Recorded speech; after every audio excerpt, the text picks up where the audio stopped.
All right, we have a lot to talk about. Let's start out with our first alert weather days in the middle of the week after a gorgeous start to the weekend. A couple of things we've been watching, a couple models we regularly look at for medium range forecasting that goes out about 7 to 10 days. The American model and the European, abbreviated here. Here's what we know. The American model's been a little wishy-washy in moving the system around and even on snowfall amounts as well.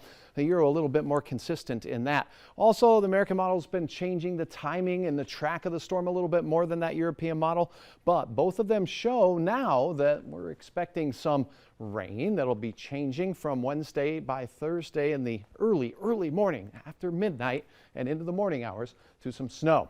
Then it exits fairly quickly. Here's one thing that I do know though, over the last couple of runs, we've seen a pretty good decrease in the amount of snow that this system is expected or likely to produce. So that's a good or positive trend, but we're going to stay on top of it. Right now it's quiet. Your conditions at Hector have a temperature of 29, 28 at Moorheads Airport. The wind from the south at 14 miles per hour. And thanks to the fact that we have that wind, these temperatures will not fall too quickly, even though we have clear skies, a few clouds down near Ellendale and point south. For us, quiet conditions across the skyline.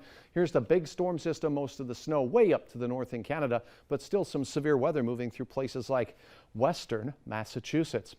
Well, the good old-fashioned jet stream drawn on the map here, the cold air bottled up to the north of it, and then some milder air to the south, and it's way north of us. And this type of a pattern with this cutoff system here moving south means we're going to enjoy a pretty nice stretch of fair weather, including overnight tonight. Now, because of the wind, it'll be from the south by those little arrows you see there. Overnight, we'll see temperatures that stay in the 20s to near 30 to start your day tomorrow.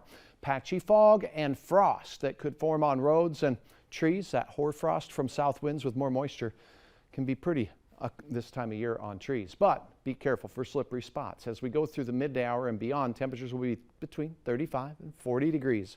For our western counties. A lovely day. You'll see more sun there. A few more clouds in the east and far north, but temperatures will be just awesome as we go through the day. So we'll call that a mostly awesome day on your Sunday. Here's a look at your planner in Fargo. Clear skies to start. Those south winds will be brisk at first.